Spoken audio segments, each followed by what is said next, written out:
Our rapeseed has bloomed out. Look how fast that stuff has grown. Now I got a couple of folks, one from England, maybe both from England, I can't recall, that said this stuff stinks like dirty socks after they bloom. Well, I'll tell you what, I'm smelling them and I don't smell any dirty socks. Matter of fact, they smell kind of nice. I don't know, maybe it's just too early for them to start stinking. Let me go over here out of the wind. They smell nice to me. I don't see a problem here. I don't know. I was going to get them transplanted, but I may just let them grow and see what happens. And then look at our Napa cabbage. The wifey's Joseph's coat rose bush is really blooming out now. It's getting more and more every day. It just looks really cool having all those things out there. I really like the different colors. Just like Joseph's coat.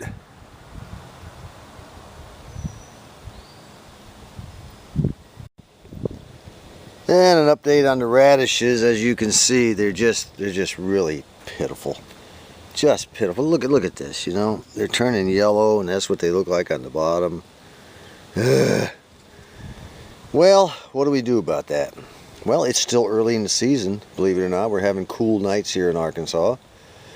I'm going to go ahead and replant from about, right in this area here to the end of the box.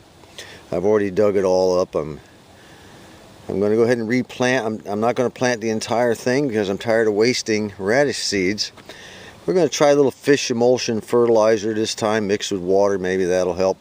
And then tomorrow, which is Friday, I'm going to finish digging up the rest of this, and we're going to put okra here. We're going to get the old okra planted. I know the okra will grow. It'll take time, but okra will pop up when the real scalding heat hits because it's part of the cotton plant family. So let's go ahead and get some more. I'm all I'm going to grow is the cherry bells.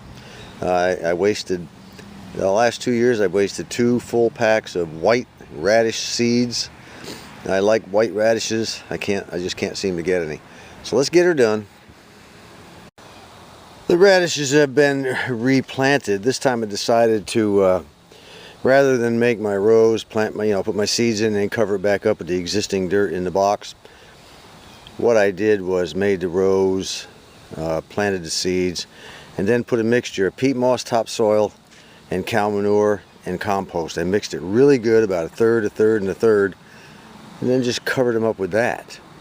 So let's see if they grow in something totally different than what's inside these wooden boxes here.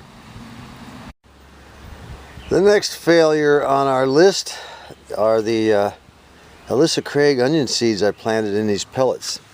They're just not working out. They're growing up to a certain point. Now this one's not too bad, but they grow up to a certain point, they fall over, they get real thin and spindly, and then they die.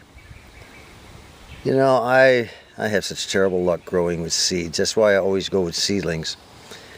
Anyway, what we're going to do is we're going to try to salvage the ones that we can salvage. This one might be the only one out of the whole bunch that makes it. See how thin and spindly it gets where it goes into the soil? It stays fairly fat and then gets very thin and spindly, and then it dies. Another update on the rapeseed plant. I'll tell you what, it sure looks pretty. I still haven't taken it out of the pot. I hate to disturb it. I'm afraid I'm going to kill it all. Anyway, it doesn't have a smell to it yet. It smells nice, actually. Nice flowery smell. And our Napa cabbage is really going ape here. It won't be long. It'll start really heading up, I hope.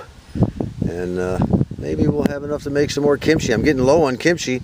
I'm going to be making 2 different kinds of kimchi, by the way, in the fall.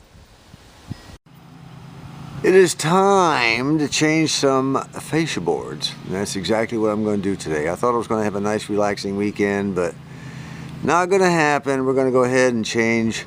I'm going to just rip all this crap out of here, you know, and get rid of it, put nice new wood up.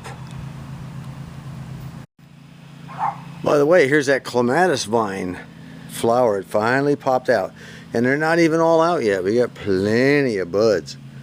Just thought I'd see that before I get on the ladder, start working on those fascia boards. If I fall off the ladder and die, well, you know how it is. At least you'll get to see some flowers.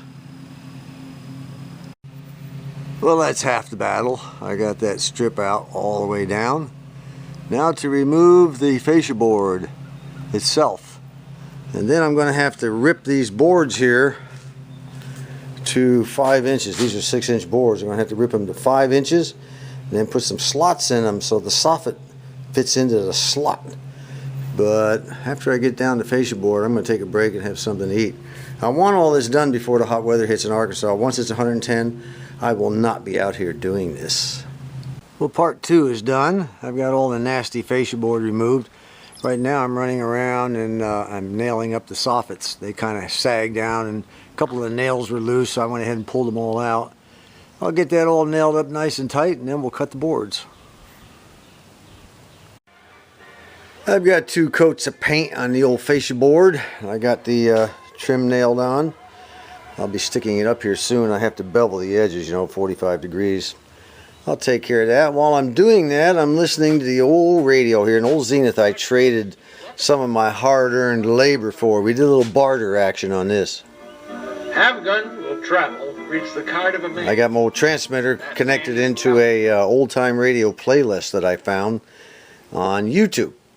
And then I just hit the first one and it just continues right on through. I guess this is a Western one, got all kinds of Western old-time radio shows. And I like to bring out a radio. Today I'm bringing out this one. It's got a few nicks here and there.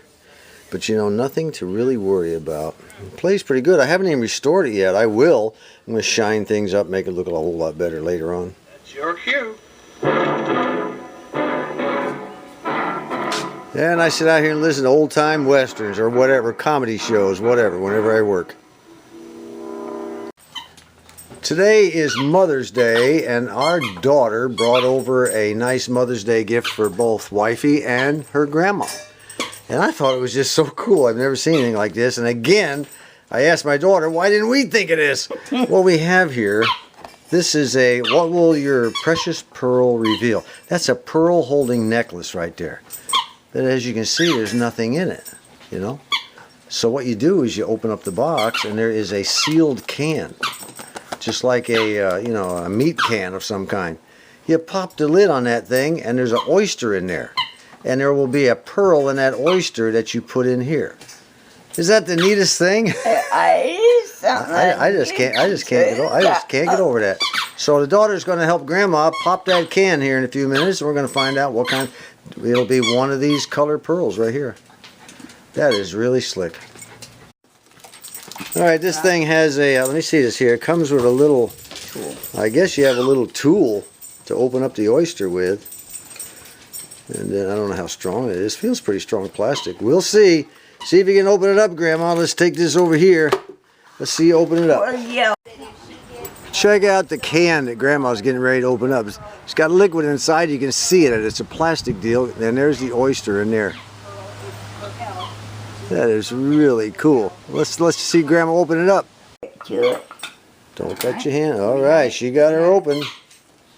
Now, what I gotta take this out? Yep. Uh-huh. That's Then you're gonna have to open it up. Okay, put the can back Hold on. it still. It's dripping. Yeah, let the water drip out and put it back and put the can on the table. Smells like alcohol. Here's that open. Apparently the liquid in this thing it smells like rubbing alcohol. That's what I think. Yeah, it is. It's alcohol, rubbing alcohol. On top of here. Now Grandma getting ready to open that baby up. Come on, Grandma, I want you to find like a $50 million I wish pearl. I was good. Or There is the pearl that just fell out of her oyster. Check that out. It was tough getting that baby out of there. We could barely get that thing apart. Either looks purple or peach. Well, it looks white color. It's kind of a peach color. It's got a peach glow to it. How about that? You know what I think that's really neat. Pretty. Now don't drop it on the floor. You'll never get it. That floor monster will eat that up in a heartbeat. Well, there's a little color chart here now that says wisdom. Let me see. A white one like Grandma's got is wisdom. Then you have purple. Let me see. Yeah, there we go. You got purple is love, then health, success, wealth. Looks like you got that white one there. That's wisdom, Grandma. You know, that's what you get from living with me. See, if you didn't live with me, you never would have got that wisdom one. Ladies and gentlemen, not only do I have a competition with Buzz up in Oregon to grow potatoes, but now Wifey has decided to outshine me in the Polish pickle department. Now this is her rendition of Polish pickles. It's going to take 2 weeks. Nice special little jar that I didn't have. See, I had to use an old iced tea jar. That probably was the reason mine didn't turn out so hot. But anyway, she's got all kinds of little spices and everything. And she told me, she says, I'm going to outshine you. Didn't you say that? Huh? No. Yes, you did. You said you're going to do better than I did, didn't That's what I said. You said outshine you. She said, you said you're going to outdo me, huh? Yeah. All right. Well, we'll see in 2 weeks. She said this is her rendition of Polish pickles. Well, the nest that had the eggs in it is now gone, and the birds have flown the coop, as they say. And my question, you know, when I first saw that nest was, that's awfully high up. It's over my head.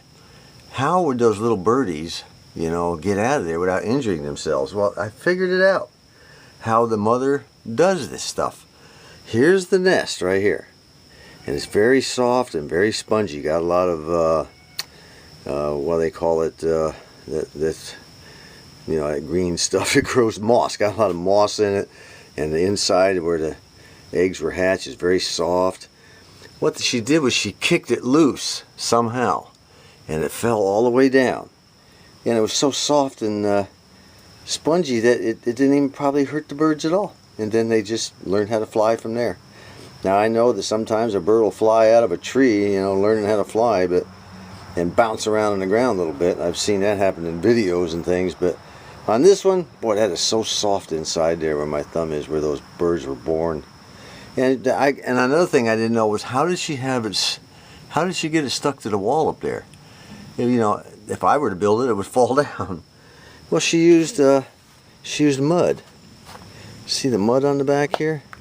She took mud from the creek behind our house and used it as glue to glue the thing to the wall.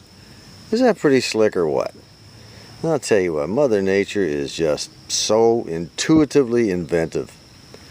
Anyway, they're all gone now, all hatched, good to go.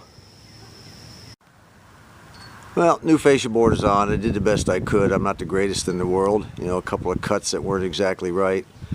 But all the rotten wood is gone now, and that makes me kind of happy. It would have cost me a fortune to have some other guy do it for me, you know. I just didn't want that to happen. I'd rather spend my money on other things like steaks, you know, out on the back porch. Anyway, I went real slow, took my time, still made a few screw-ups. But, you know, that's okay. Wifey doesn't mind. She doesn't mind how slow I go. She calls me her half-fast carpenter. A little potato update. We've had a few rains and the old potatoes are really starting to come up good.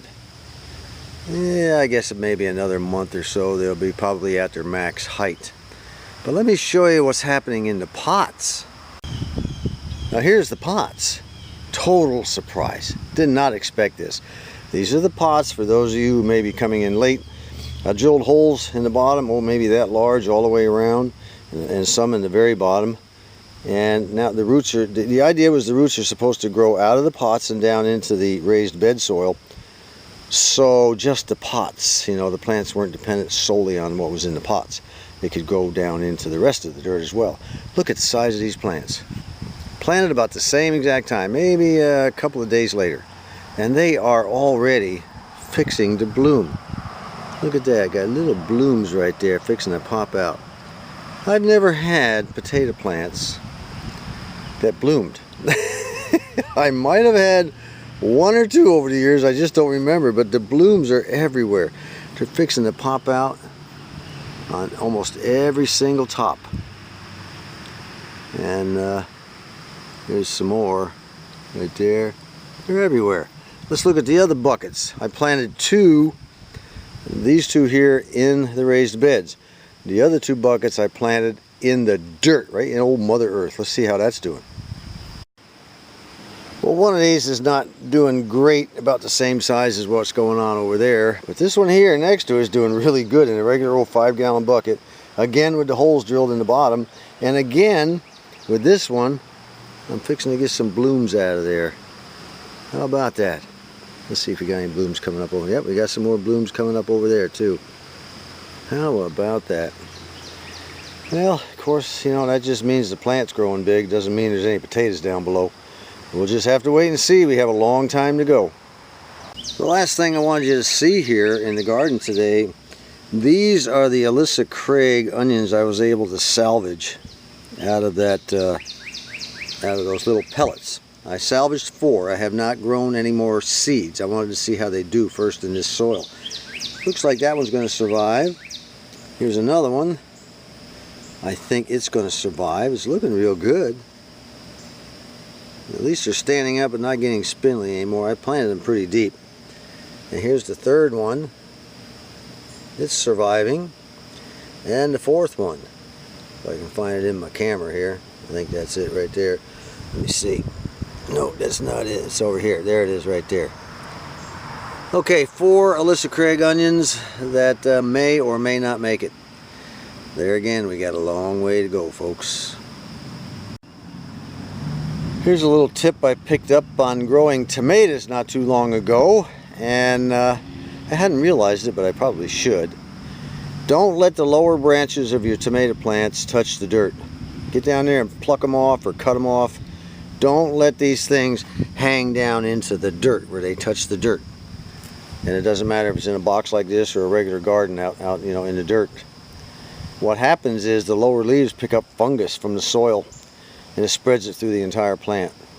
How about that, huh? It makes perfect sense now that you hear it. Made perfect sense as soon as I read it. I should have picked up on it earlier. Keep the bottom branches from touching the ground. Good advice, guys. And the very last thing for today is check out the radishes.